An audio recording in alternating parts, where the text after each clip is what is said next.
We are rolling. I really got to get better lighting so you can see me. You know what I'm also going to do for the first time ever? I'm going to let people know that I am doing, I'm going to do something I've never done before. I'm going to Instagram live myself. I don't know even how to do that. There we go. And we're going to, okay. I'm going to just check into the connection. Oh, there we go. Hey. Boom. That's how I do it, right there.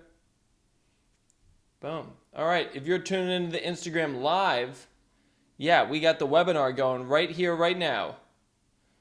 Join into the Discord. Okay, and you guys know the deal. It's going. We're good to go. You just start asking questions right away. I do have a small topic I will present on once we're done with the questions, but I really want to get through those suckers. I got a lot of stuff I want to talk about tonight. Mainly just hear what you guys have to say, actually. It's a little teaser into the next webinar, actually, is what we're going to be getting into eventually.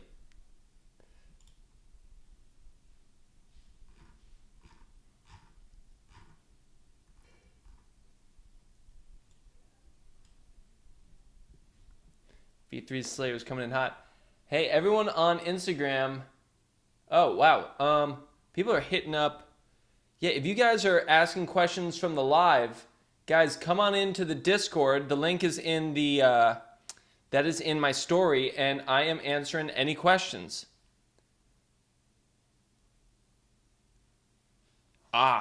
Tito Tatito. Oh, this is a really good question, actually. How do you control yourself and rest for a pulley without getting severe withdrawal? Okay, number one thing is find all of the things that you can do that do not impede the fastest rate of recovery possible for that pulley.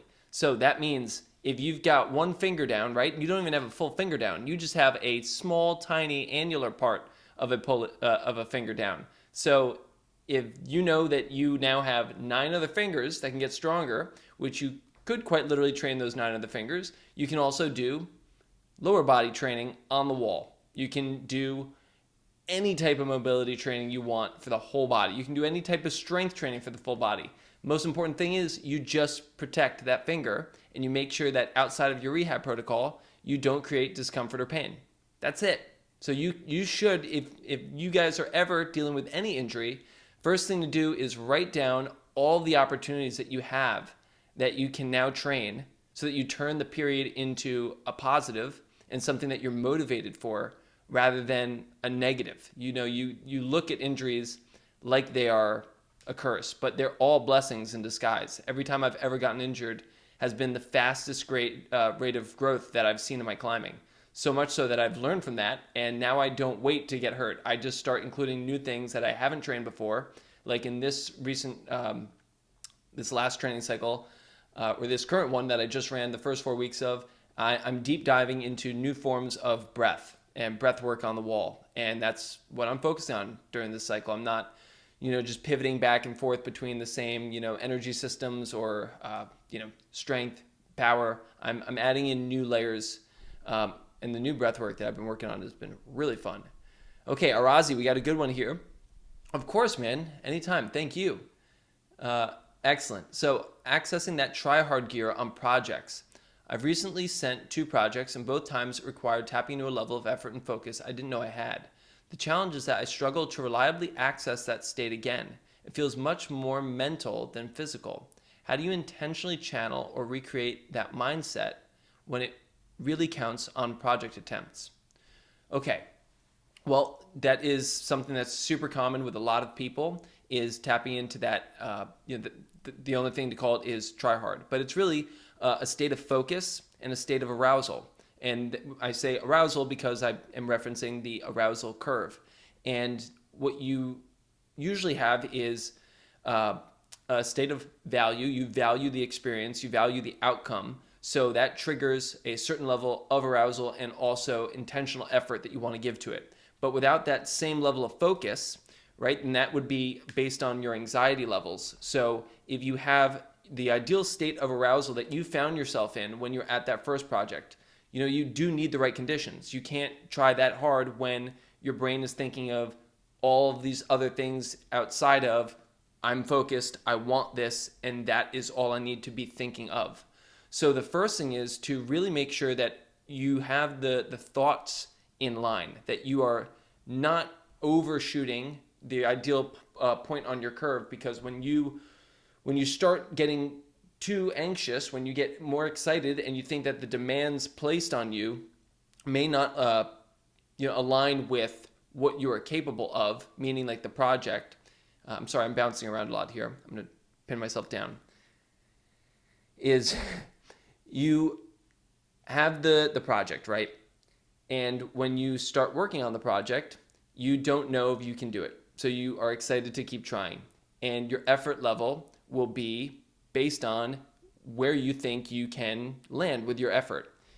For a lot of people, if they think that what they're working is too hard, typically they don't try as hard because it doesn't align with what I was saying before, where, I really want this and I think I can do this, and therefore I'm fully tapped in and fully locked in, and I'm not super anxious and I'm not nervous, I'm not relaxed, I'm right in that perfect state. So what you need to do is, and I can now just get rid of all of the explanation, I can just get to your question with an answer, is the way to find that mindset is to dial in the why. What do you want?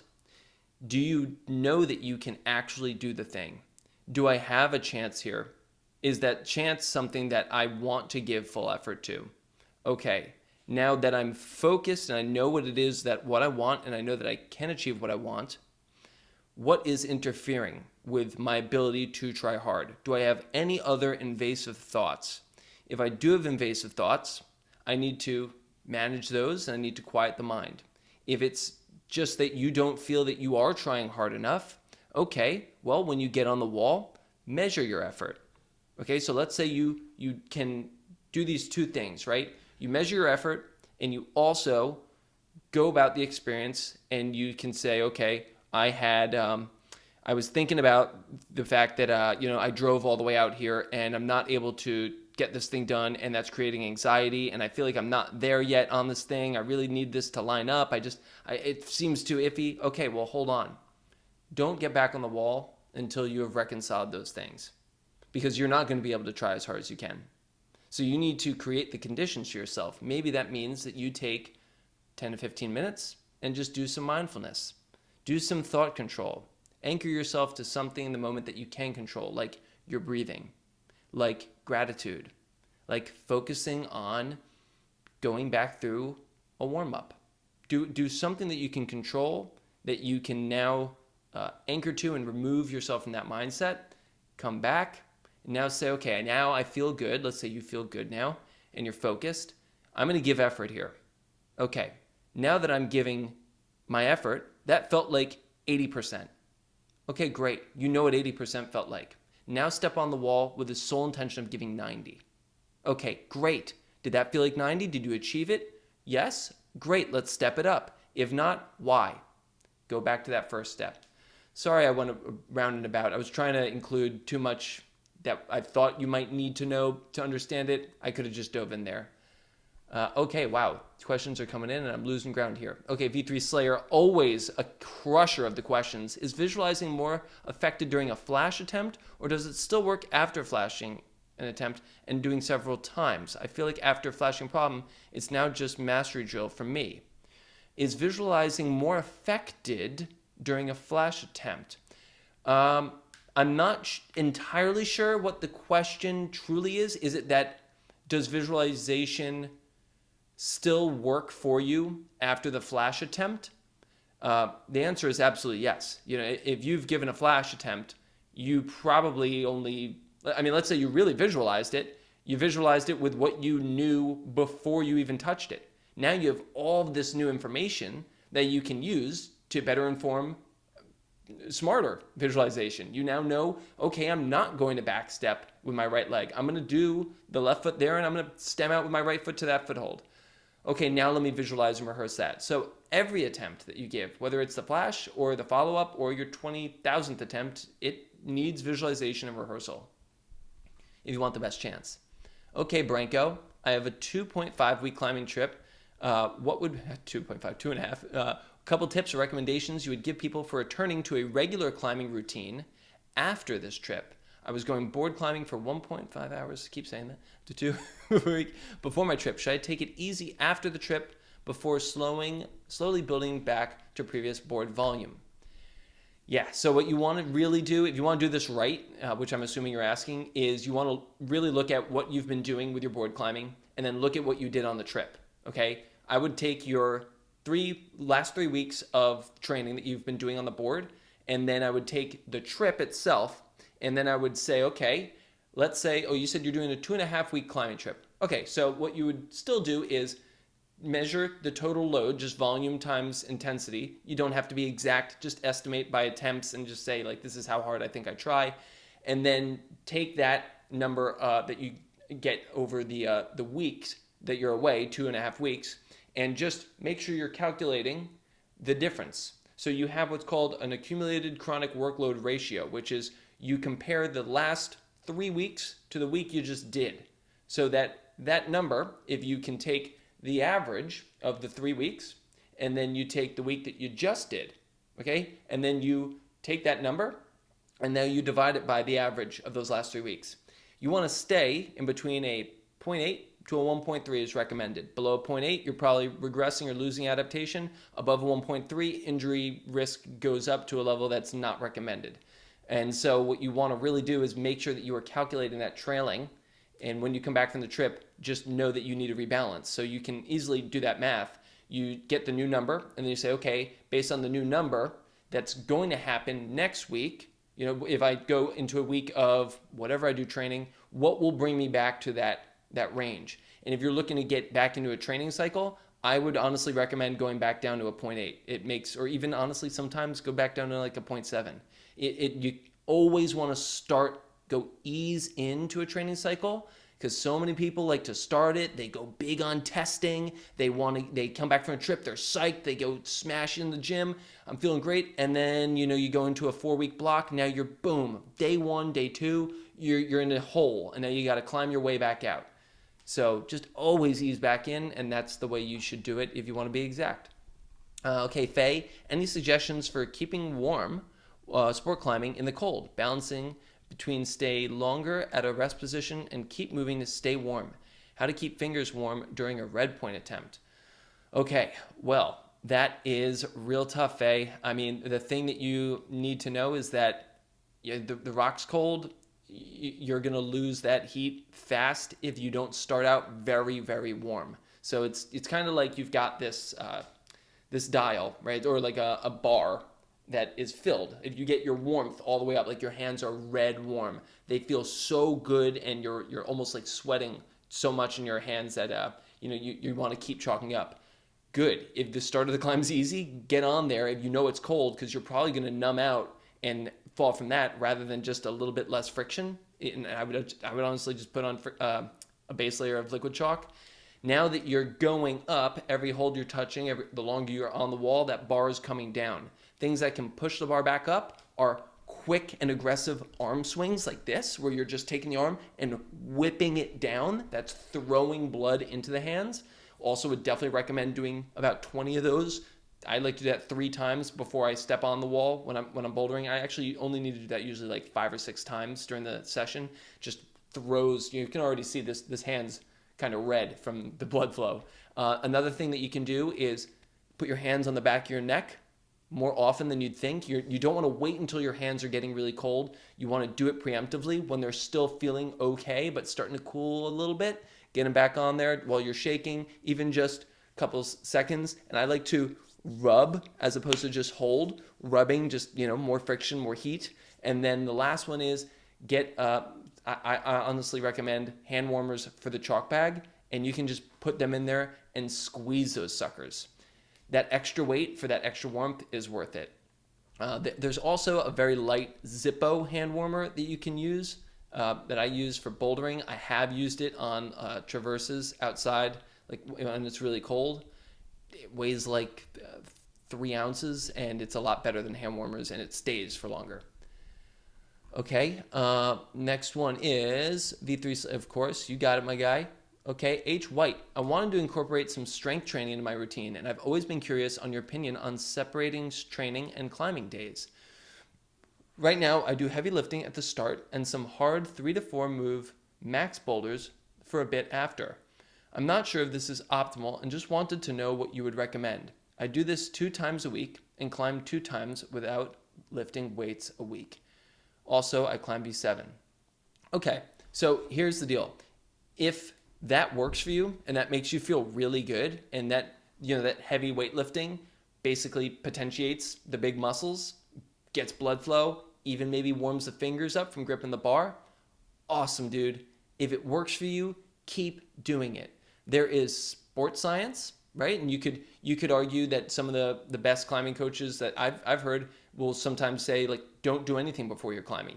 Just warm up, get right to climbing, climb as much as you can.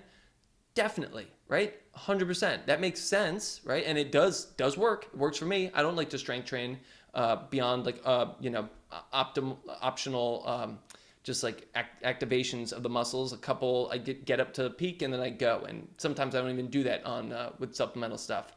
But there's also H. White science. Yeah, that's your science. It's what works for you. So what I would recommend is do this. If this is all you've been doing, try it the other way. Try it where you do your heavy lifting after you're climbing or on a different day. I would do maybe a 2-week period where you do it after climbing. Give it some time so you can actually feel what it's like.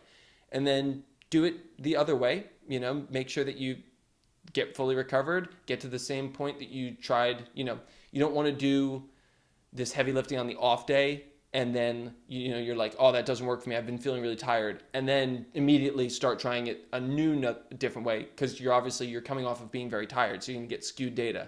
So just make sure that you feel recovered again, and then try it where you do these, like one could be after the session, one could be on a different day. This goes for anything. I've told people, a lot of people ask me, like, what is the best thing to eat before your session? I like, and sports science says a nice, well-balanced meal that's carb heavy, about 2 to 3 hours before your session. A full satiating meal, and then have some snacks soon after. And some people even like an hour and a half. I think you need a little bit longer, especially if you're relying on complex carbs. But here's the thing. You could try that. And if you tell me, hey, dude, I did that and I felt good, but I also have been having ice cream, chocolate ice cream before my session, 20 minutes before, and I feel so much better when I do that. Hey, that's awesome. Do that. If that makes you feel great, you're not getting sick, it doesn't make you feel like crap after, you're recovering well, you feel healthy, keep doing it, man. That's awesome. It's just what works for you. Use sports science and all the other information, hard work people have done with studies as a great guide and starting points and trial, choices, but do what works best for you.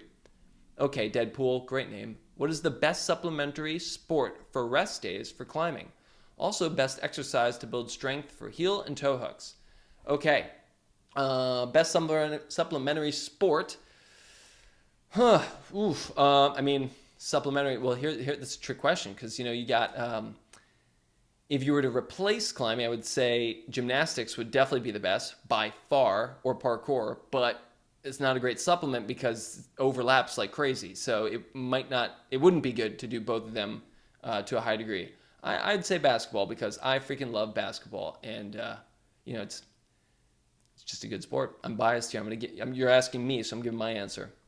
Okay. Also, no, but yoga for real, if that's a sport. Also, best exercise to build strength for heel and toe hooks. That would be on the wall, heel hooks and toe hooks. Not even close. That's by far the the best thing you can do for heel and toe hooks. So if you want to do that off the wall, do something that feels exactly like you're doing a heel hook or a toe hook. I have people do cable pull-ins where they put the strap on the top of their foot and bring their foot into dorsiflexion and pull it in, bring it out, or load it heavy and pull it in a little bit and hold. And then I have people pull down on a bench with their heel on top, like they're just cranking a heel hook isometric is what I prescribe it as. Okay, indigo. Hey, coach, it's Max. What? What's up, Max? Hey, dude. Wanted to check in on how you're doing and how I can use my fingerboard more, like some unique workouts. Also, how's Duncan Queen and the fam doing? Sam, Max is on the Discord. Max Miller. Oh my God, Max. What's up, dude?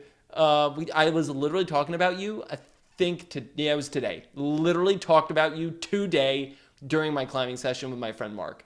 That's nuts that you're in this Discord right now. Kind of freaking out. But let me answer your question, dude. Actually, just text me separately, and I will just give you an entire protocol, and we can talk about your training for free. Don't worry about it. I actually messaged your parents like 7 days ago. Sent them funny pictures of you when you were younger from the comp. And yeah, dude, just text me. Well, I'll give you more details than I can give you here. Okay, Arazi. No, that was great. Thank you so much. One quick follow-up on what you said about the try-hard mindset. Should I hold off on tapping into that gear until I feel ready to send and feel good about the attempt? In other words, should I avoid expecting myself to climb at that level during the projecting phase? No, you shouldn't. You should always be giving everything. The only exception here, and this you could ask different people, but I think this is just kind of ubiquitously good tactics, is when you're learning the moves, like if you know this thing is going to take a lot of work, it will take multiple sessions. Try as hard as you can to execute moves, but when you are, you're trying to be efficient, right? You're not trying to make the biggest links by any means possible in your first session, every attempt. You could do that with one of your attempts once you have a good understanding of the moves. Like when you are very confident that you're not going to tear your skin, you're not going to blow out your forearms and your fingers for the session, because you don't want to just get on and go, all right, I'm going to give it everything and do, like, if there's 10 moves, do 5 moves in a row very sloppily, and you're just now brick pumped and your fingers are fried. You've probably got 3 of those attempts in a session, if it's a project, right, where you're just going buck and you're frying everything out, depending on your capacity. Could be 1, literally could be 1. So if you do that, you've only tried the moves with very little information 1 time. Or what you could do is pull on, give it a try. When you get to, like, commit to, I'm going to give this like 70% effort. I'm going to try hard on this move. Okay, I've stuck it. All right, well, that was weird. I didn't really like that position. Let me try another one and another one. Okay, that feels good. I like that foot. Okay, I feel good here. Now let me give it everything. Boom. You could do that on all 10 moves. You could give them like 3 tries each, and then 1 all-out move to, with conviction to stick it. Now you have done all of the moves in a session, and you've stuck them, and you've given them max effort, and you haven't blown out your fingers and your forearms, and you learned everything. You learned more than you would have if you just went overboard in the first one. But once you start feeling close, or once you are confident on the beta, even not, man, it depends on the project, though. It's like if this is something that, we're talking project, like a long-term thing that is going to take multiple sessions. You've maybe tried it and you're like, oh, this is really, really hard. I know next session I'm not going to be able to put it together. Sometimes you just know. But, you always want to give it everything you have if you think you have the ability to send. And I don't think I need to, make this super well calculated. I think everyone knows when something is possible or something's not possible in a session. Okay, Mikey. How should I handle my training the week before a trip in order to feel dialed? Okay, Mikey, we want to make things, the closer you are to an event or a trip or a performance day or phase, you want to make it more and more specific, and you want to remove fatigue. So I'm just assuming you're going on, you could tell me in a follow-up, but like, let's just say you're going on a week-long trip, the typical, and you've been training. That week before, you want to get on things that are going to feel exactly like what you're going to be climbing on. You want them to be hard. You want it to be as intense as it's going to feel, and you want it to feel like it's going to feel the same type of hold, same moves, same, angles, whatever. But once you get to feeling your best, you warm up, you hit peak. Once you're at peak, done. Stop. You're out. Good. Take your shoes off, go home. Okay? You got there. You can maybe give it a handful maximum of tries. I'd say like 3 or 4, not even. I would just call it. I would do that during your warm-up at the end phase and then leave. Your whole goal is to show up with as much strength and capacity as possible. If you're, this is your total capacity, right? Let's just say this is, there we go, total capacity that you could give efforts productively on a trip. Now, if I come in with this much fatigue, my capacity drops to here. It was here, it drops to here because of all this fatigue. And that's going to build and build and build on the trip. That's not going away unless you take many rest days. So you want to come in with no fatigue, full bar. Okay. Hand warm in the chalk bag sentence. You got it. Edward Brush, amazing name. Right. Any tips for knowing when to try new beta or keep throwing yourself at a beta? Oh man, the age-old question, right? Keep throwing yourself at a beta is usually if you've tried everything else. There's also like how long are you going to throw yourself at this thing? If you have tried, I always say, find and try every beta, with the exception of the ones that you're looking at in your head and you're just like, okay, well, anything that is realistic. Okay, I'm not even going to go there. Just anything that's realistic, even the far-fetched ones, try it before you start bashing your head in for sessions on one way. Now, if you've tried every other way, and not only you've tried every other way in a session, you've tried every other way in that session, and when you came back, you devoted time again to trying or just thinking of another way. But once you're done with all of those, once you can't come up with another way, then go after that method. And honestly, at that point still, ask around. I can't tell you how many times I've come up with all the betas I can think of. And then I ask somebody, I'm like, hey dude, I know you did this thing. What did you do? And they'll tell me like, oh dude, I used this crazy drop knee out left. I'm like, dude, I literally never thought of that. Because the worst thing you can do is, I'm going to go right foot on that chip and I'm just bumping up right hand. You do that for 3 sessions, 4, 5 sessions straight. Someone comes along and they're like, oh dude, are you using the heel hook? You're like, the heel hook? You try it. How many times has this happened? Hands up in the crowd. If you've been like, you're joking right now. Dude, I've been trying that. I'm so happy, but so pissed because I've just wasted 3 sessions trying the wrong beta. So don't just keep beating your head in. Peter, my man, do you have any experience dealing with or coaching someone with a collateral ligament injury? Yes, in fact, I do. If so, do you have any suggestions for how to adjust training? I decided to limit board climbing, switch to lower intensity hangs, start training weighted pull-ups again because my climbing has reduced due to this injury. Okay, so number 1, find out what creates pain.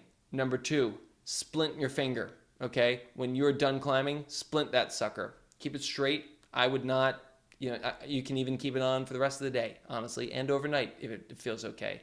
Right now, you got to let that guy heal.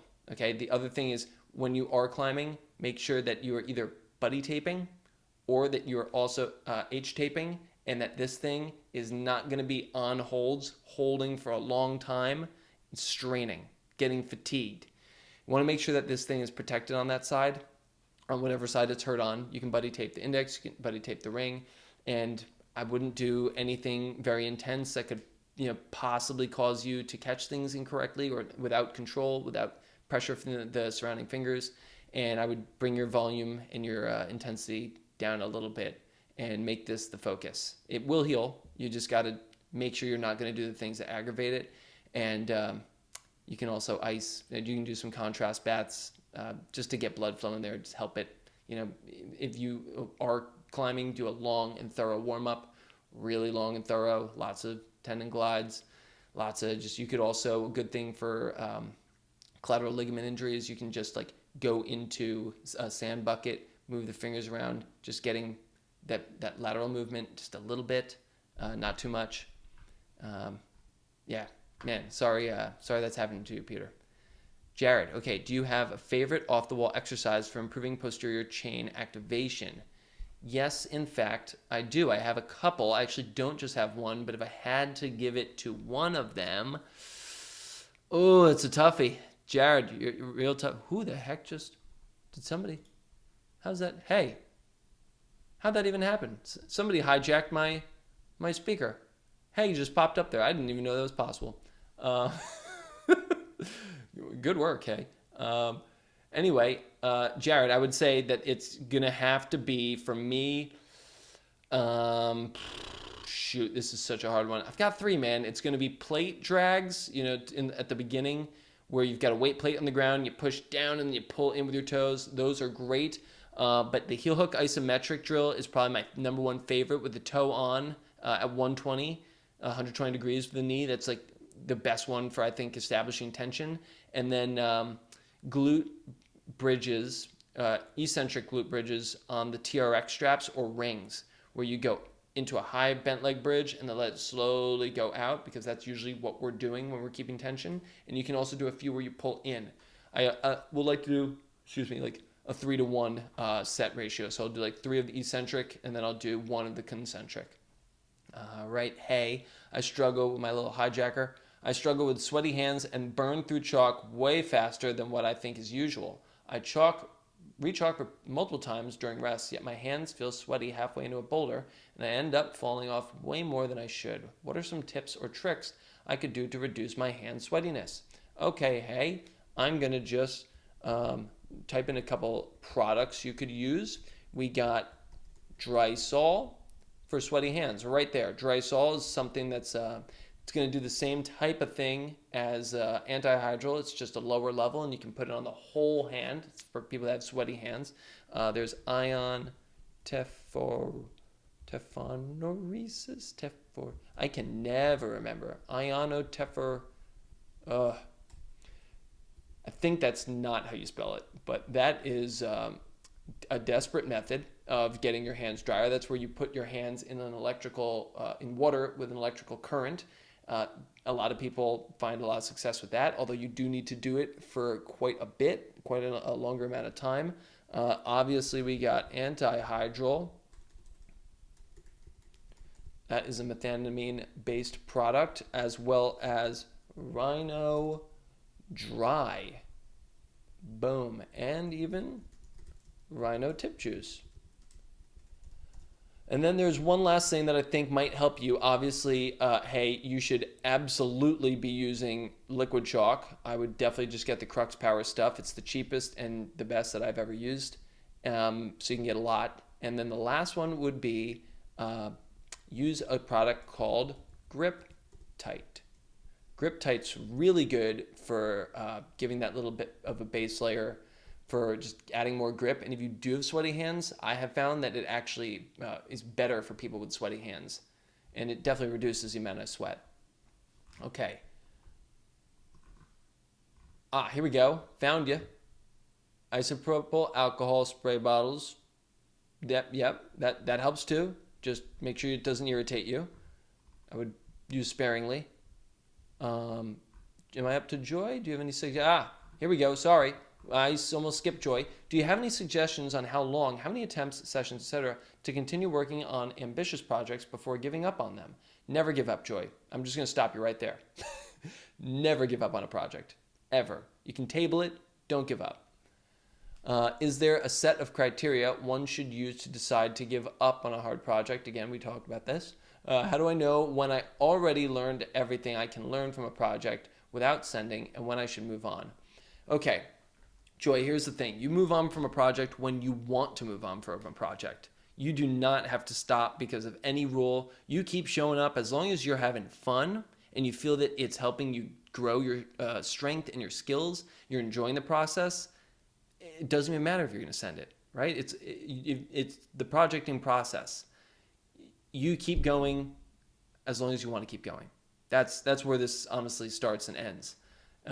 If the goal is to move forward in your climbing career at the fastest pace and improve the most, it's going to require exposure to new things. So I would recommend that, just because we are working together and I'm having you engage in this process through the programming that's in your plan, I would recommend that when you have a project, you would continue to do it, continue working it until for 3 sessions, 2 or 3. For the sake of our program, I would say 3. If you've done 3 sessions and you're not progressing in any measurable way, you keep getting to the same point and it's not feeling easier, then I would step away. And for now, come back.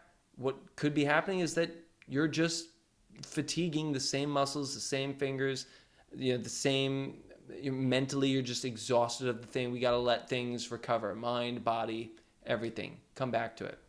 Also, confidence. Go send something else. Sometimes the processing process can be tough on confidence if you don't send anything for a while. Joy, of a related question. How do I know I might need to spend some time working on strength and or techniques before coming back to attempting ambitious projects? Oh man, that is, it's always, you should always spend time working on strength and techniques in between working on the project. Unless it's something that you're able to get back to, it's not tweaking anything, even then you should still take days off. You shouldn't just rip on a project nonstop so many days in a row. It's just too high of risk, not worth the reward usually.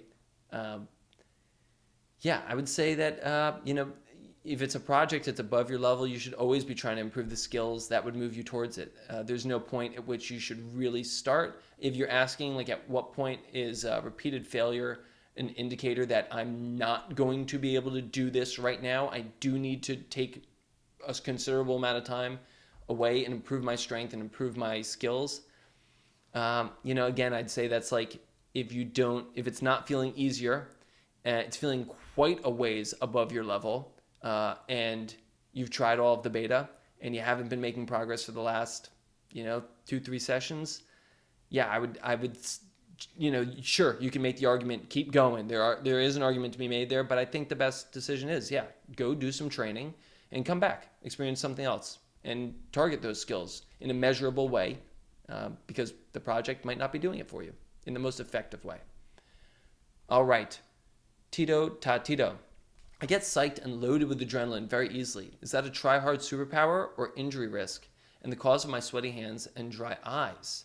How do I tell if it's bad overall, and what could I do to reduce it? Tito, I don't know anything about the dry eyes. I'm sorry, but I do think that absolutely could be a part of the sweaty hands. This is a conversation I think that we would have to have and understand, like, how hard, how much adrenaline are we talking? Are you like always gripping and slamming into things as hard as you can, even when you feel a little bit tweaky? Is it causing you to make poor decisions, in your opinion and in the opinion of people who care about you around you? Are your hands normally sweaty when you're not climbing and doing something else active? Is it especially sweaty during climbing?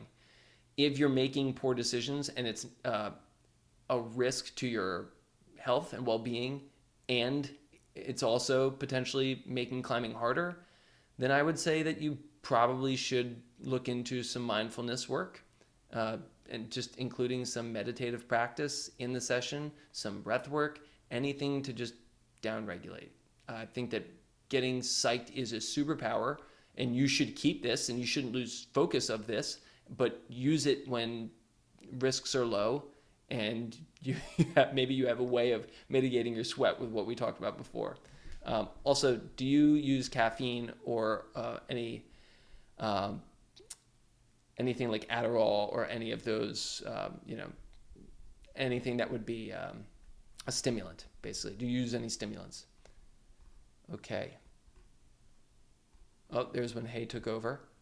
Oh, Joy, just saw your IG post on Sweep Climbing's Chalk Blaster. What's your thought on it? Is it really loud? Feel free to ignore the question if we're not allowed to talk about commercial products here. I don't care. I'm not plugging this thing. They sent me it to try it out. It works. It's cool. It's a brush with air that shoots out of it. So I think it's really good for, I think what people look at when they see this brush is that it just, it blows the chalk off after you're done brushing it, which, sure, that's cool, but that's not the point. The point is that it cools off the surface of the hold and it brushes it. So it's two things. It's your fan and it's a brush. You no longer need to have two different tools. The keyboard cleaner fan and the brush. You can just use them in one, and it's very convenient and it's powerful. And it is a little bit loud, yes. But it's a little bit loud. Okay. Svaraj, thanks for doing this Q&A. Of course, dude. I have a project outside where there are 2 ways to do one of the crux moves. One is more secure but uses more finger strength, and the other is more efficient overall but is less secure. It uses a slippery heel. Feels like the climb would go faster overall using the strengthy beta, so that way it may be better to send this climb. However, would taking the option be bad for the long term? Choosing the higher skill beta would mean a better potential climber in the long term. Okay, I think this is a personal quest. I think that you need to either, I think you need to do this the fastest way that you think you can do this. That's right. Like, why keep working? The goal of what it sounds like is the project is to do it. I would do it the way that you think you can get it done fastest. If you want to then do it in another way in better style, that's your choice. If you want to do it, do it. If you want to do it the higher skill way, maybe if you're not able to get back on it in a couple weeks, maybe the fastest way would be to focus on this heel and replicate it in the gym and then work it and come back and see if it feels better. Maybe look into getting a better shoe for the heel hook. There are things you could probably do to increase the chances of sticking this move with the heel. But if you know that the other way is going to be your surest bet, do it. Okay, here we go. Hey. Right? Oh, yeah. Heck yeah, Jared. I'm using liquid chalk right now. I'll check out the Rhino stuff in grip tight. Thanks. Faye, what's your thoughts in terms of building a sport climbing pyramid? How much pyramid is too much? What about those who just break into a few new grades recently? Okay, Faye, so here is what I recommend you should always be doing, is trying to, and this obviously doesn't take, I'm just going to, right now, if we're talking about improving at the sport, just exclusively, not even, let's say you're just a highly motivated person that's not like, I don't need to just be doing climbs for fun, like fun, easy climbs. I just want to improve. That's why you would be talking about a pyramid. The best way to do this is to occasionally be working on things that are very, very, very hard, that are like the next level, and things that may take, a season of work. Less occasionally, frequent, somewhat or occasionally work things that are very hard projects. That's Hank, if you can hear him. Occasionally, so those things could be taking 4 to 8 sessions. You get them done in a couple weeks. Then more frequently than that, or a little bit more. I don't know why I can't do this in my head. Somewhat often, you would then be working things that are going to take you, 2 to 3 sessions. And then a little more often, you work on things that are going to take you a session, or maybe 2, but mainly a session. So the harder things get, the less often you work on them. Things that are at your level, that are great learning opportunities, you can do many things that are challenging, that you have to go through a quick learning process. Do those very often. That would be like, I could do 1 of these in a session, that one, maybe even 2, usually 1, but maybe 2 for sport climbing. And then, you could do days where you do like 3 to 6 routes. And those are good days to have. I wouldn't have those as often as the ones where you're doing 1 or 2, but they're good. And same thing. It goes down in the order. And as you're doing that, you're building your pyramid. It's not like you just constantly go for the higher ones. You constantly go for this middle ground. You got build. No, it's not. Nothing cares how wide you build your base. Nothing cares how much this level is. What matters is that you stick to your ideal learning rate. That's what it is. And that doesn't change. That's the same with any skills, right? You're not going to just exclusively do a bunch of easy stuff, and then only when you've done a bunch of the easy stuff you can move. No, you need to always be challenging yourself, but to the right degree. Otherwise, it's too slow if you're just doing this, too slow if you're just doing this. You need that balance. Okay, exhalation. This feels like that should be a word. When home, I don't have access to any convenient climbing facilities. I have a pickup block and access to a normal gym. What type of work would you suggest to maintain or improve climbing specific strength? Okay, pick your discipline. and do a protocol that targets that. I would look at what your weakest grips are and what your goals are related to. And I would make a nice little blend to bring up your weaknesses if they're related to your goals, or just work on what your goals are. Example, if you're a sport climber who loves doing long endurance routes, I would recommend doing some repeaters. Just, long duration repeaters, just lifts over and over, maybe 7 seconds on, 3 seconds off, 10 seconds on, 4 seconds off, literally doesn't matter. And just pick up, put down until you've got a nice sweet pump. Maintain that for a while. If you want to do hard bouldering, you're looking to be putting down super powerful short boulders. Maybe some pickups. You could do like the lift it up, put it down, lift it up, put it down, or just lift up, hold for 5 to 12 seconds, or 3 to, it doesn't matter what you pick, just pick it and stay with it.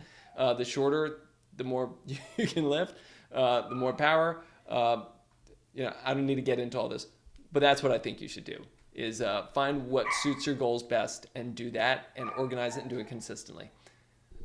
Ben, what's up, dude? For sweaty hands, but you're trying to heal the skin from being raw, or a split, you talked about some products that has beeswax base. Do you have recommendations on products for that? Yes, I do. I would say I am not sponsored by them at all. I actually don't even like the repair, but I do think that the Rhino Skin Solution Split, and that is SPLIT, is a fantastic beeswax-based product for what you're talking about. Tito Tatito. Follow-up. No caffeine, no stimulants. My hands and feet form visible droplets whenever I visualize or watch any climbing video. I'll get on the breath work. Yeah, you need to downregulate, my guy. I would also recommend using a cooling can during your sessions. I think that's going to help you a lot, because I also would assume that you are giving off a lot of body heat in the form of excitement. Sounds like you're very active. Okay, V3 Slayer. Weird question. How do you develop more of your intuition skills with climbing? Like you are ready, whether going to a new spot or crag, ready to descend, whether to stop, or like this gut feeling. Not sure if that makes sense. I saw one of your IG videos with a 6th send video. You fell off and just said, I know it is there. It's there after that phrase, you send it. You're going to have to send me that video, because I don't know when I say I know it's there. It's there, but it could be something else I'm saying. Comes with observation, and sure, it comes with time. I'm not going to say that, because somebody that has been, I know people that have been climbing for 20 years that don't know half of what other people that have been climbing for 2 years know. 1, educate yourself. Get the knowledge about everything that you possibly can. If you don't know about it, you can't observe it effectively. Number 2, start writing down your thoughts. Start devoting time to meta-analysis. Look at your thoughts. How did I feel about that? What was that experience? What made me do that, or what made me feel that way? Why do I do that? What value do I have, or delusional thinking that leads me to do X, Y, Z? For me, it always used to be, why do I always need to keep going? What is that? Why do I want to keep going? And it was because I wanted something to show. I wanted to know that I came out here and I achieved something. And I was missing that, going out there and just putting in hard work, getting in the experience, improving at the sport. That's what I actually wanted. I didn't want the send, but my brain was just not working. I wasn't even aware that was what was happening. So I used to go out and throw fits if I wouldn't send. And so I've also observed, like you said, when I know that I can send something, I've been around that moment many times. I know how that feels. I know how I have felt before when that happens. I know what needs to happen. I'm aware of all of the right little ingredients, because I pay attention to them.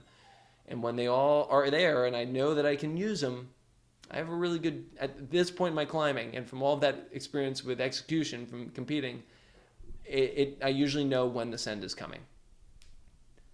Okay. Experience, knowing your body mindset. So true. Do you reflect on ambitious projects that you finally sent, about what you learned from them, what they meant to you? Do experienced climbers repeat ambitious projects? I have never, I wouldn't say never, I have definitely repeated some very hard lines for me. Uh, hmm, that's interesting. I mean, of course I reflect on projects. I don't, uh, I don't really repeat them. I maybe should go back and repeat some of the hardest projects. I mean, I have, if they're boulders that are just classics and areas I frequent when I'm there, I'll do a lap on it. Something that was an ambitious project years ago. Um, yeah, I mean, I reflect on my experience constantly, always. I mean, I discuss things with other climbers, with my climbing partners like crazy, my wife all the time. I write it in my journal. I'm always thinking about what was the whole experience. What can I gain? What can I squeeze out of this? What can I make sure I don't do again? Okay, Dave, how much do you believe in testing and tracking finger strength over time? If so, how often? So, great to be tracking. Absolutely. You do need to be tracking. You do need to be recording what you're doing. Uh, but testing, I would limit testing to, you know, 3 times a year. Uh, testing testing's intense. It's really intense if you're doing it properly. I mean, if you're just doing, let's say, like you want to know what your 90% max is for you, a 9 out of 10. What is that? If you want to measure that and go with that and know that is your testing, that's great. I highly suggest that. But you might as well just use the numbers that you're already using. If your training RPEs are like a 7 or an 8, what was that when you started? Good. Now run the same week. Do a benchmark week. Don't do it testing. You don't want to test. People think testing is like, I got to go all out on everything. I got to pull my hardest. I got to really, this is my testing. I'm going to do things differently. I'm going to peak for this. No. Benchmark. Benchmark maybe over the course of 2 weeks. Get your averages. What was your average this month? Great. Okay. What's your average next month? You can see that just in your numbers, but really just, if you want to do another test, do a week after a deload, then do another week after a deload. See how everything was that week. If things are much better in a couple months, you do that intentionally. You basically program these 2 weeks and then 2 weeks. I would do that, 3 times a year. No need to do any more. People, I think, are very obsessed with testing and seeing proof, but your proof is how many days you showed up, focused, and did what was in your program. That's really what does right. Do the right things, try hard, but be consistent with that, and look at your data. If things are trending upwards, great. You don't need to be testing. You can see it's working. If things are trending downwards or not trending up at all, maybe things aren't working. You don't need to test to know that. Okay. Savaraj, how would you maximize? I would love to hear you pronounce that. Maybe send me an audio of that. How would you maximize board level in a pure training phase? Let's say every session is on the TB2, for example. How would you split intensity in a week between capacity and projecting? Okay, well, I wouldn't do capacity and power in the same cycle. Those are not symbiotic at all. One is you need fatigue in the system present. You basically need it. The other one, you don't want it. So, and also you'd be so much better off doing capacity first and then power later. So if you were to maximize board level in a pure training phase, what I would instead do is do, 3, maybe if you have the capacity for 4 days a week. And I would do, 3 very short power sessions or 2 highly aggressive power sessions and 1 that's a little bit more, people would call it strength, but it's really power endurance. But these would all have a rest day in between them, if not 2. And I would do your power day, power endurance day, power day, power endurance day, and and that power endurance, I just want everyone to know, that's like your normal board climb. It's like I'm doing 6 to 10 moves. That is power endurance. You're not in the alactic phase anymore. It's not raw power. So that's how I would train on the board. That's how I do train on the board. So I've trained my athletes on the board, and doing some things that are sub max, so they're not like absolute maximum, to get more moves in is crucial. You don't want to exclusively just be projecting. So, and again, it's what we were talking about with the pyramid. Limit stuff that's at your absolute max. You should be doing that somewhat often. But the things that are not at your absolute max, should be doing those more often. You build success, you get more moves, more variety. And the other thing is I would absolutely make sure you're varying your grips and movement types. So, and this is just saying, you do that, but you also need to account for your goals and your weaknesses.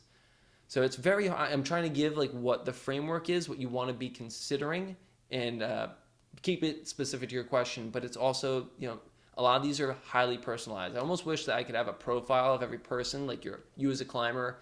Just do like a full intake interview on you guys before I answer your specific questions to you. And always follow up if you guys want to like make mention of something else about yourself so I can more targeted answer the question. Just drop it in the chat. Okay, Anthony, do you have any specific thought process when setting your own wall? Slope or pinch, crimp, pocket in each quadrant of freestyle throwing stuff up. I am psyched that you asked that. Okay, so here's what I like to do.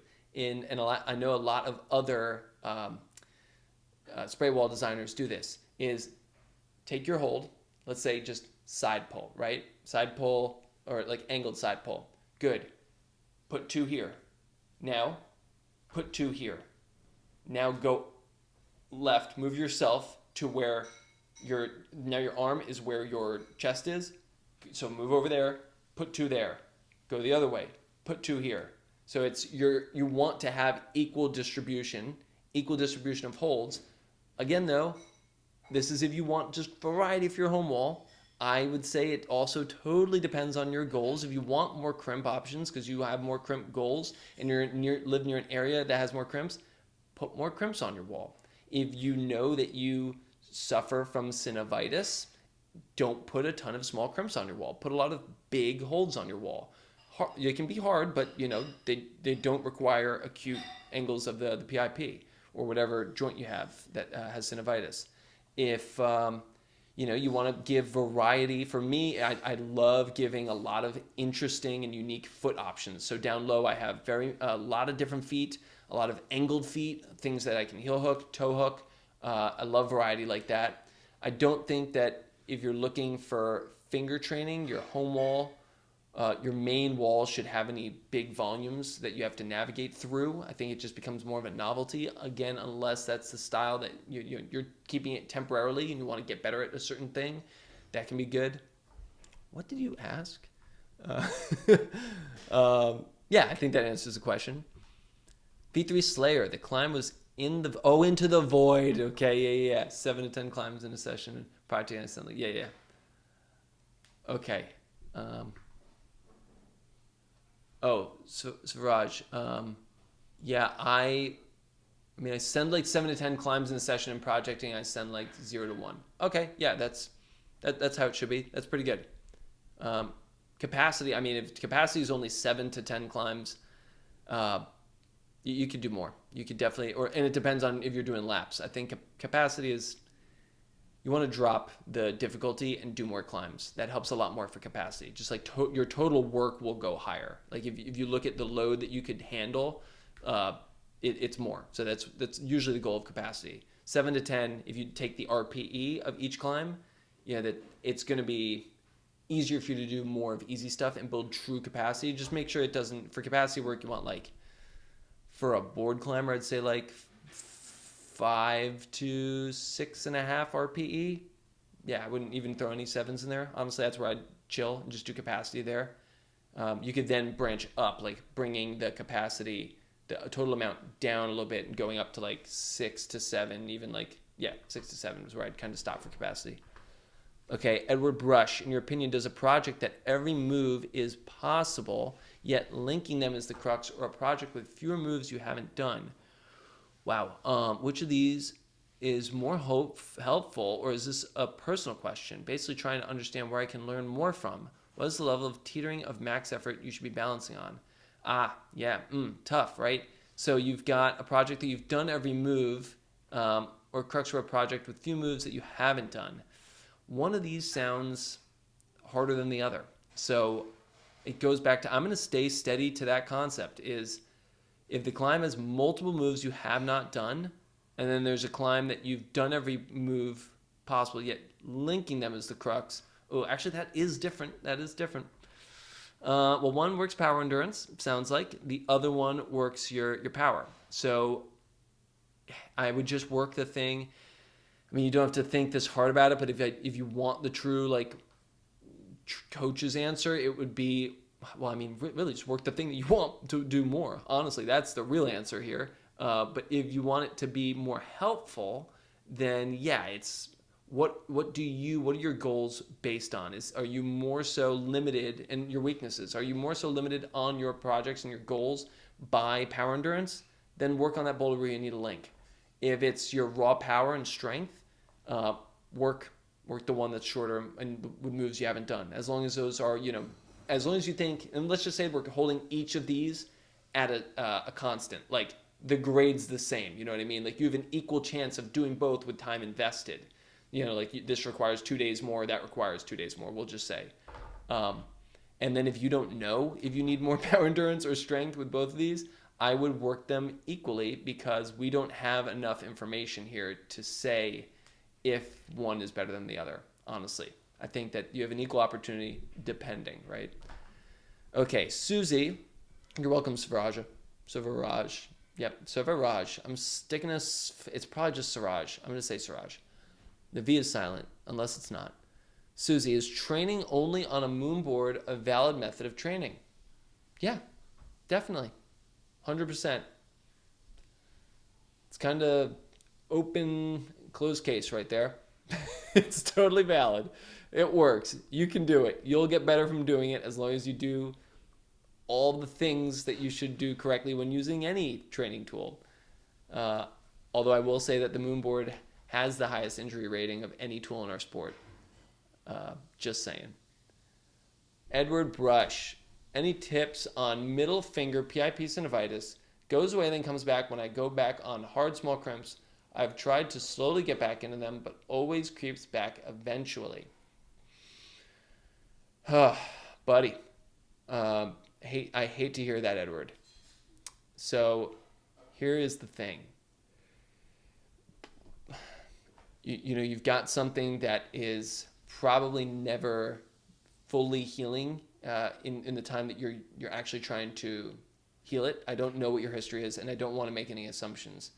But what it sounds like, also it would be nice to know how many times have you tried this? Has it been like 5 or 6? What have you been doing? How slow has the reintegration been? Sometimes it can take months for you to slowly reintegrate back in. I would say if you really want to get back to grabbing small crimps without the synovitis, you need to make sure that you take the long route. And this is something I've struggled with personally, is take the long route and really dial back the intensity and slowly progress to the next thing only when there is no pain at all. So I would say for you, Edward, start out on that 35 millimeter. 35 millimeter doesn't create any pain, awesome. Drop it down to 30, see how that feels. No pain pulling hard, awesome. Drop it down 25, 20, 19, 18. Just come down slowly loading. Don't go super hard yet.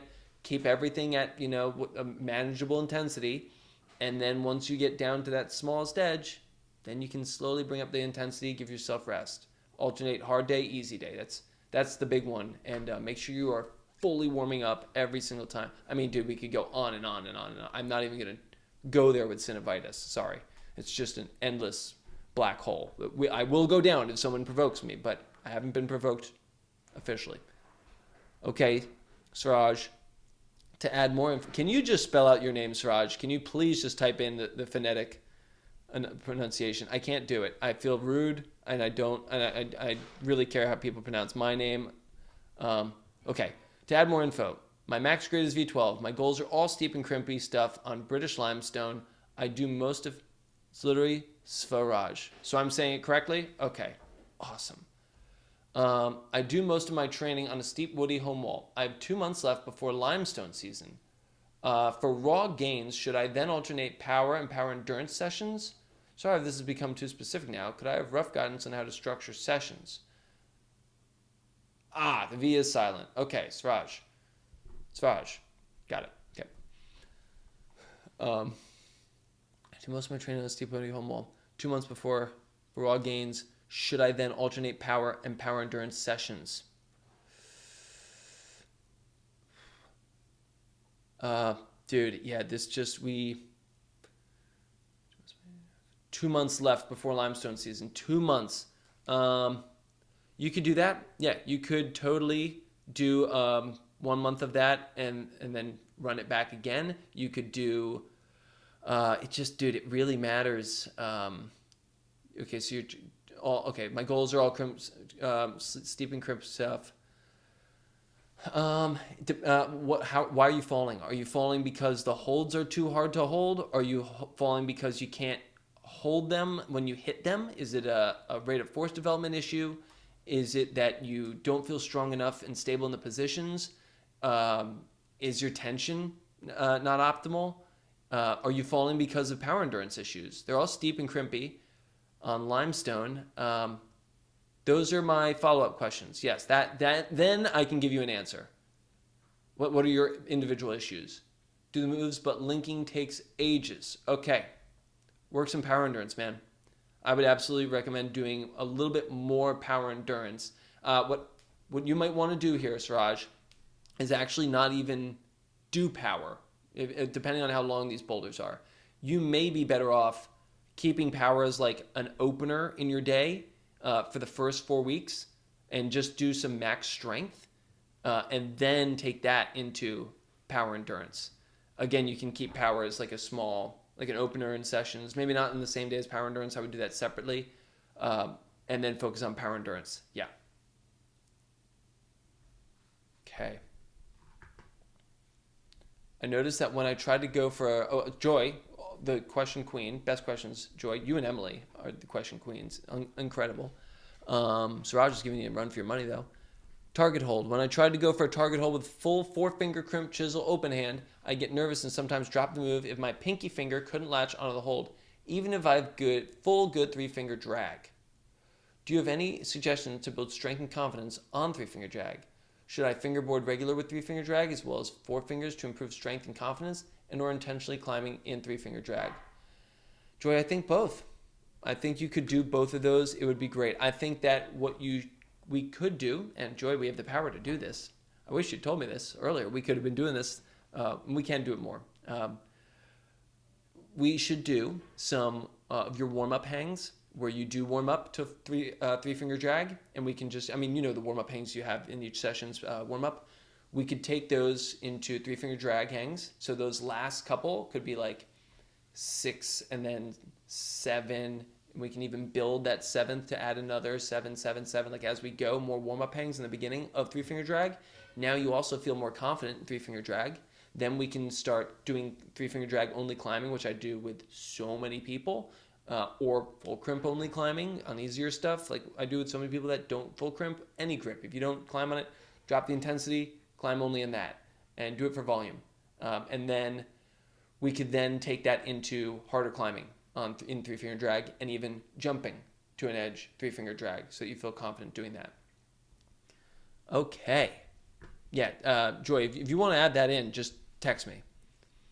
Okay, how much weight impacts on climbing when you're already at the 6's 7 margin and want to improve?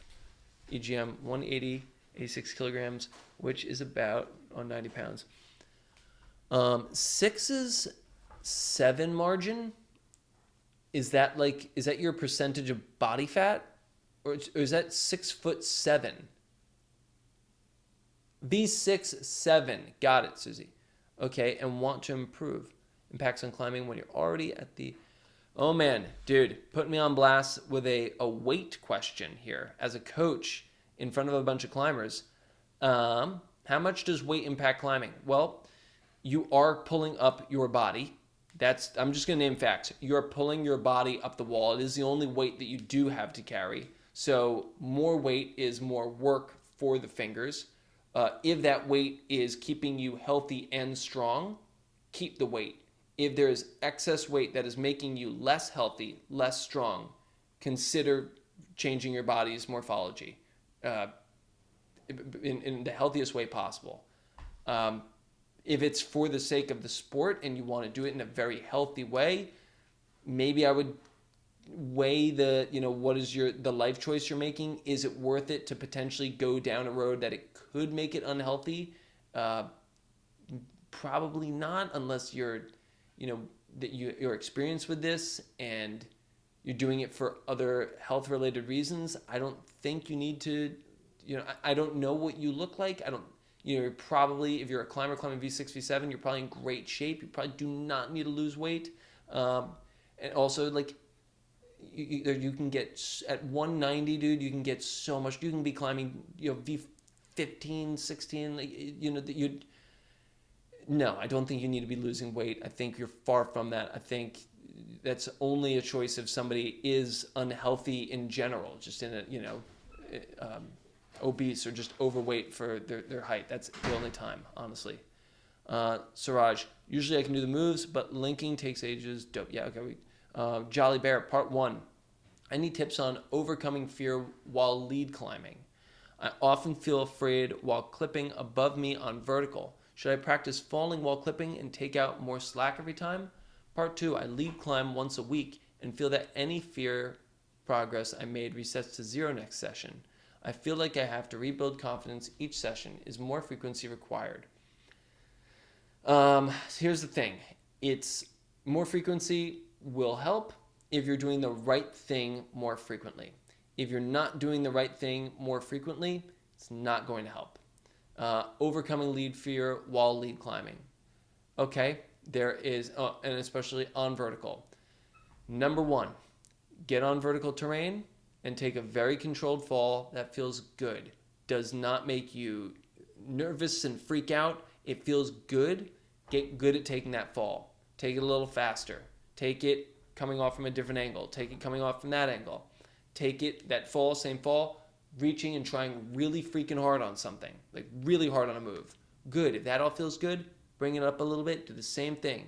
Fall from different ways. Be confident in your ability to take the fall. Now, at that range, pick a really, really hard move, and try as hard as you can. It should be something that is really within your wheelhouse. You could stick it, but it requires you to try extra hard. You're probably going to fall once or twice. Try and get that to the point where you can try as hard as you can. Good. You were able to separate your thinking about the fall from your execution on the wall and your effort. Good. Go higher. Once you can do that, go higher until you are at the point where, like, this is where I'm going to be running things out to, and I feel confident to take the fall from up here. Good. I'm going to go for it. I mean, yeah, just move it up little by little, but you got to feel comfortable. You can't still be shaking in your boots. That will still happen, most likely, but not when you're practicing. KV3 Slayer, Charlie, thank you again for the answer to my previous question. I notice my shoulders tend to go to my ears when fatigue hits end of session. Is it more of a capacity issue with my shoulder or mind-body connection or something else? No, that's just what happens when you get fatigued, man. You're trying to supplement with with your arms, trying to pull it up and trying to get your upper back is given out. It's not the focus. You're bunching up. Your form's degrading. You're trying to get things. Usually when that happens, you see people going too hard on a pull-up. They're not engaging the back and pulling things in. They're bunching up and they're trying to pull it all into their arms and their front where they think they have control. So when that starts to happen, and also you're not able to use your scapula and your shoulders are coming up, stop. If your form is degrading, stop. You're not doing anything more productive. You should stop. You're not even building. You should build capacity in a way where the form is good. If that's what's happening, I think that you're probably not fatiguing your shoulders out before your fingers, or if so, you're probably picking too shouldery of climbs.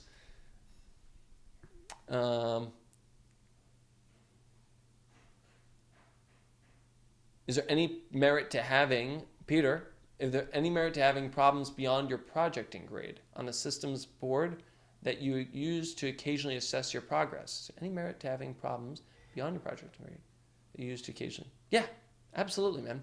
Peter, 100%. I have those on my board. Usually they are at projecting grade and a little higher. I like a tiny bit. Like I can do maybe all the moves with the exception of 1 or 2. But yeah, and then when I send those, I make new ones because I do send those often. Okay, Edward Brush, why is cutting your session short at your peak so effective? You don't accumulate fatigue. You don't want to cut your every climbing session at your peak. You don't want to stop when you're still at peak every time. Usually, you are able to go until you're at peak and starting to come down. If you're in a power phase, so this is the deal. You want the least amount of fatigue in power, and then max strength, then power endurance and strength, and then endurance. Okay, or basic strength, power endurance and basic strength. About the same. Power endurance you can incur a little bit more usually, but for shorter duration. So like shorter amount of time, like weeks. So if you are going into a power phase, you want to stop those sessions once you feel power dip. You're no longer becoming more powerful. Max strength, same thing. Usually max strength, you can push it till you start to feel it go down. You can usually still eke out a little bit beyond that point, but it's not usually worth the risk. So very elite athletes can do that. I wouldn't if you're just starting out, but like even just normal strength, basic strength, like foundational, early capacity, that power endurance, those things you can go until you're a little more fatigued. Like, the lower down you go, you can go till you're 90, till you're 85, 80. Some endurance athletes go until they're in the 70s, or sometimes 70s is actually the lowest I've heard. I've never really heard of more. That would be, yeah, I think you're just punishing yourself. Some sports do that, but I don't think that. I think that's more for the mental aspect than the physical. Okay, Suraj, how do you train power endurance on a board? Setting 8+ move projects, do you focus more on moves or time under tension? Well, you're focusing on the, it's the lactate threshold. That's what you're focusing on pushing, and the buffering rate. So you're really trying to actually make sure that you are able to tolerate and clear more lactate in the period. So if you're working on power endurance, truly working on power endurance, you'd want to do things that are, you got two, right? You got the classic power endurance that's going to allow me to recover more between attempts and bouts and give me more endurance on the wall for sure between, times where I'm letting go, refill. But you also have the power endurance that is a single bout of highly difficult set, like top end and low end. You asked time under tension. Yeah, you're going for, with the second one, you're like the one where you are actually looking to get more power endurance between bouts and better recovery. On easier moves, more easy moves, you want to do easier climbs and take a rest. That same climb, easier climb, take a rest. Easier climb, take a rest. Now you're going to adapt to that pump feeling, that you're really getting a brick pump from every bout, more and more and more, conditioning the tissue metabolically. The other power endurance, where you're looking for a single bout, more moves, is almost like that, like almost hypertrophy set range strength. So you're building a pump as it goes within that one attempt, but it's still quite difficult. And you're going to stop there, give that more of a rest to then recover, so you can give higher quality output. So it's really just usually a mix. I like to give people a mix when we're doing a cycle, because it's great to have both. It depends on your goals, and it depends on what it services. Yeah, I usually like to give more of the improved buffering rate when someone's doing like routes, like power endurance-y routes and sections, or really long boulders. Next one is, and then we got to wrap this up in 10 minutes, guys. This is my longest Q&A ever. Definitely not going to get to the stuff I prepared, and that's okay. Suraj, I have a pretty stiff and swollen PIP joint on the right middle finger. I've had this for like 6 months, but once I'm warmed up, I can pull hard, and I keep getting stronger, so I've ignored it. Would this be bad long term, or if I keep getting stronger, it does matter? I mean, that's, it's a personal thing. If this is something, if it's swollen PIP joint, I think that you should probably let that come down a bit. I mean, I'd have to see what it's like. If it's swelling that like actually does come down when you ice it, then yeah. If it's like just a swollen joint due to tissue buildup over the years, then that's different. Like my joints are just wider than normal people's joints, just from the buildup of tissue. Like that. It just builds up around the stressed joint in the body. But yeah, I would say that you should probably take care of it if it's something that is hurting and you feel it reducing your ability to put high loads through the finger and also train effectively. That's the big one. It's like, yeah, you're improving, but at what rate?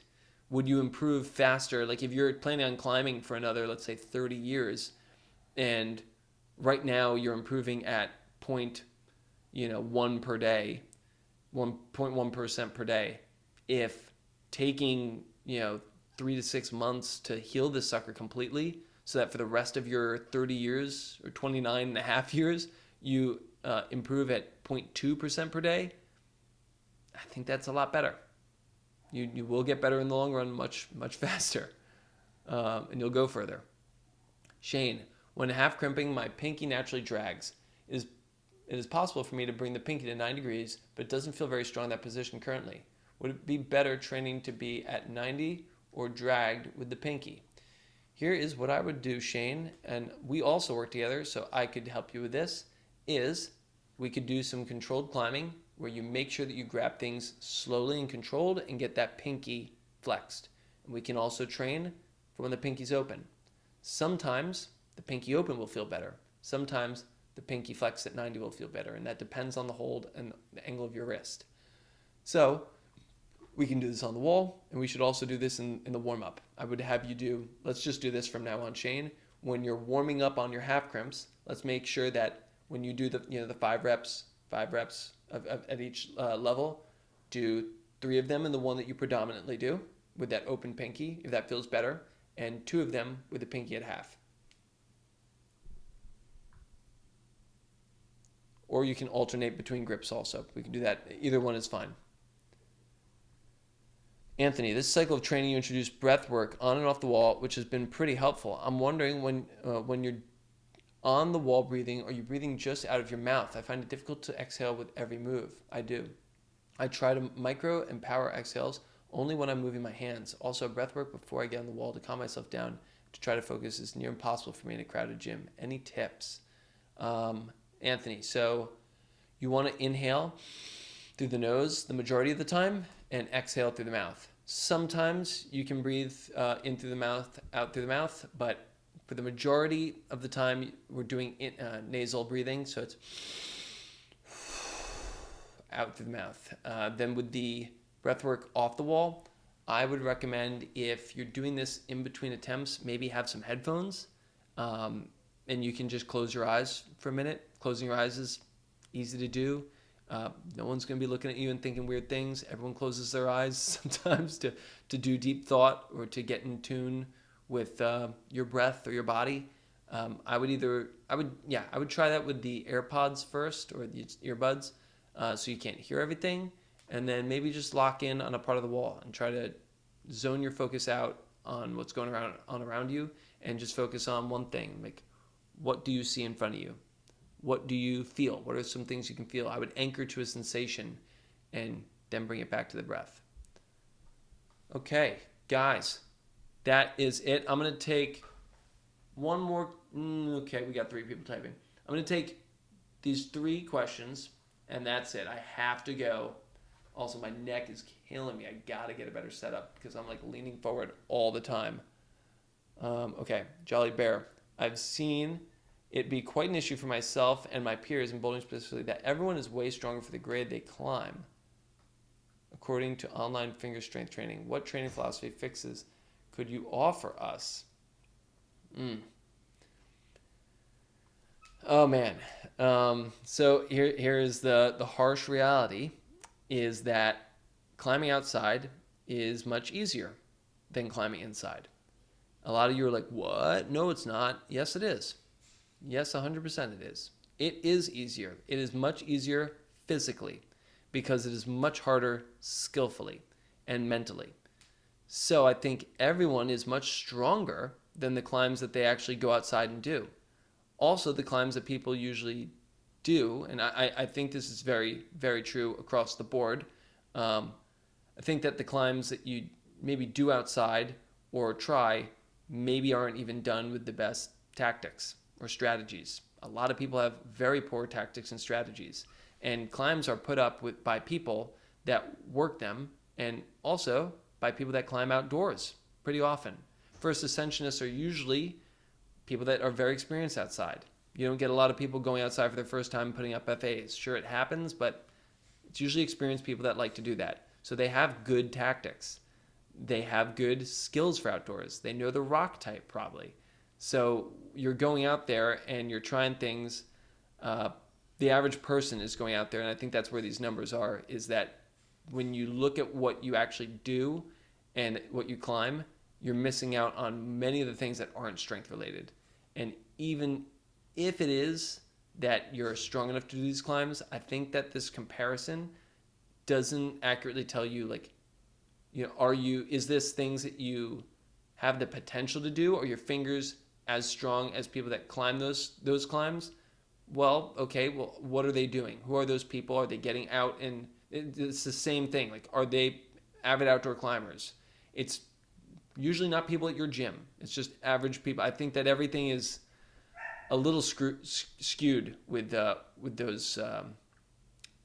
I think it's Lattice has all those numbers. I think that it gives. It seems everyone I've ever talked to has strength that is either well below what they are climbing or well above, and it's usually well above.